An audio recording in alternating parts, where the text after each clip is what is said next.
Oo, alam niyo ba kung anong nangyayari sa bansa natin ngayon? 'Di ba? Our country now hangs in the balance, and in the faith of our country will be decided by the people we elected. Ayan, basta sila. Ayan na.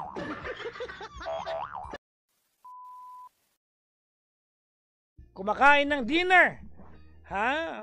Habang nakatitig sa atin at nagsabing, kahit walang ulam, okay na to.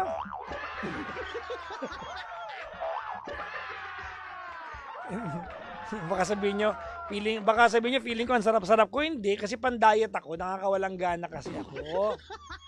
Diba? Sinusubaybayan ko yung vlogs mo, nakaka-relax. Talaga, may napapala kayo sa vlogs ko? True? Araw-araw ko nag-vlog. Oh. Anong day na ba ako? Sa mga hindi po nakakaalam ha, ngayon po ay day, anong tawag nun? Ano na bang day ako? Every day, I'll always love you. Ano na ako? Day 36 na ako of 100. Ma'am, if you have been listening to my show for a while now, maliwanag na alam nyo that it's never enough na anak ang dahilan para makisama ka sa taong hindi mo mahal. Ang ending yan, magiging kasalanan ng mga bata kung bakit namuhay ka ng hindi masaya. Kasi sila yung magiging pagbibintangan mo kung bakit malungkot buhay mo, kasi sila ang dahilan kung bakit nakikisama ka pero hindi ka na masaya.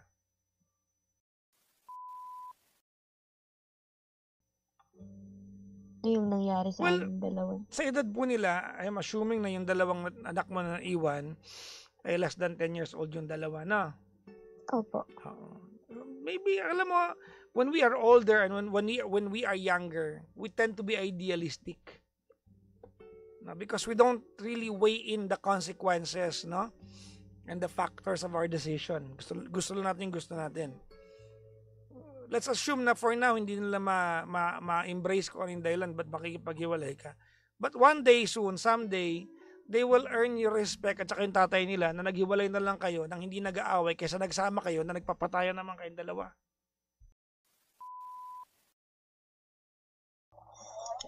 Hindi ko na kasi napapil yung happiness dapat. Well, maniwala ka sa akin. Alam mo, once upon a time, I saw a mom who lost a son said this to me. Si Mama Ali Soto. Kasi she lost a son, no? And we were doing a show dati sa GMA. And napag-usapan namin yon. And then, sa kanya ko narinig yung linyang, when you lose someone, kasi na maalam sa mundo yung taong yon, you never really move on. You will just get used to the pain. Makakasanayan mo na lang yung sakit, pero hindi ka makaka-move on. Kasi unang-una sa lahat, no? Love is come yun. No? Let's try to entertain, okay, kung paano nangyari ito. So, kung loves come ito, in a sense, sinasabi ni Aya na minahal siya ng lalaki. So, sa pananaw ng lalaki, baka mamaya yung 90,000, hindi yun hiniram ni Aya sa kanya. Binigay yun. Diba? In the premise na parang magjowa sila. Diba? It's a guy trying to take care of a girlfriend. Parang ganun lang yung dating nun. Pero sa puso ni Aya nun, he was just after the money. I could be wrong sa sasabihin ko sa'yo. Pero hindi kasama rin yung panloloko, ha? Opo. When you are in a relationship, ang dami mong papalampasin. Ang dami. Ang tanong, prepared ka ba doon? Hindi ko po alam. Well, you have to be. You have to be.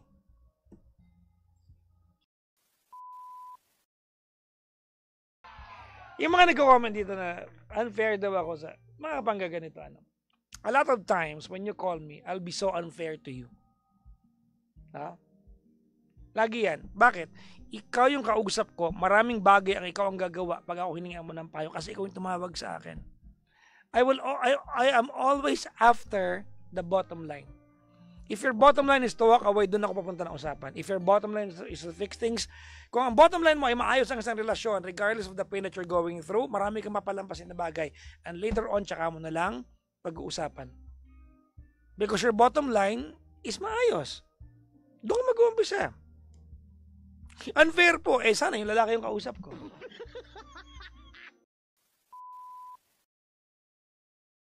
Mag-advise sa mga ganyan, pero kasi usaping pambabae. Oo, babae ka naman. Pero hindi ko ginagawa kasi mag-save ng photos ng babae. Lalaki, yes.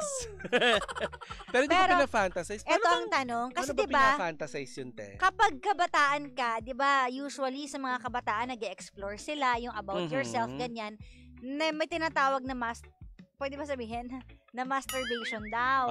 So ngayon, common yun sa mga lalaki, pero parang hindi siya masyadong kalat sa mga babae, pero yung ibang babae ginagawa din naman daw siya. Ikaw ba? Ang tanong! Mainit-init pa! Kung alin doon ang ginagawa ko. Kung si... Ginagawa mo ba siya dati? Si Mang Dokito ba? O si ano? Dukit?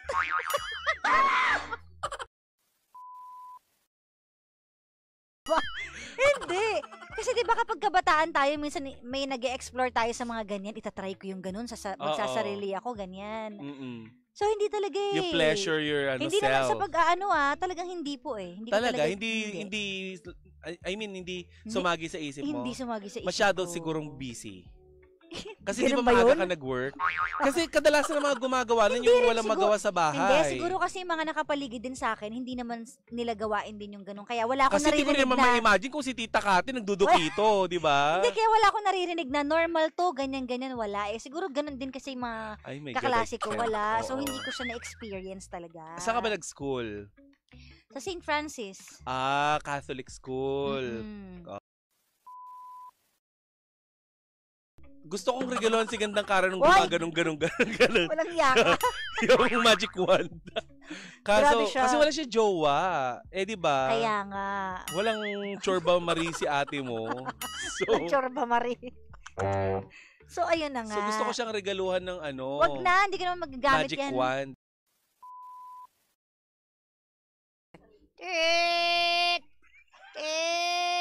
Naku, maiiwan ako ng barko.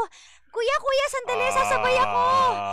Naku, wala na po kaming just passenger na lang ho. Sige, titignan pa namin kung may listahan pa dito. Sige po, kasi kailangan ko talaga makarating sa may dagat para makatawid ako. Sige, sinaswerte ka, iha. Meron pang isa dito. Sige, sakay na. Sige po. Bilis! At nakasakay nga ng barko si Carita. At habang nasa biyahe, natulog muna siya. Hihilik ka din, ha? Tagal pa ba yung biyahe? Manong, dito na ho ako. Tama na ho para... ito po yung bayad ko. Magkano po? Chika-ching! May cashier si Manong. Magkano po? 100 po lahat. Ang mahal naman po, Manong. Pwede pong 50 na lang. Special po ito. Wow. Ano ba yan? Ang mahal naman. Wala na akong pera. O sige na, ito na nga, oh. Ay, sa wakas, nandito na ako. Hindi ganyan mag-usap yung may mga tama, no? Mga sabog. Andito na ako. Hingin ka talaga kahit na mahining Saan ako aircon. matutulog ngayon? Wow, natuto kang pumunta dito. You go home. Dad, bilis naman piliin mo ako kaysa sa Honey, let's go inside. Wow, gusto ko yung Don't linya talk mo. to Ano me. yung linya mo? Piliin mo naman ako kaysa sa... Sa madrasta! Dad! Yes, anak.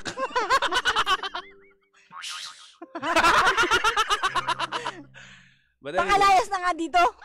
Wow, pinutol yung Sige, combo. aalis na ako. Magsama kayong dalawa.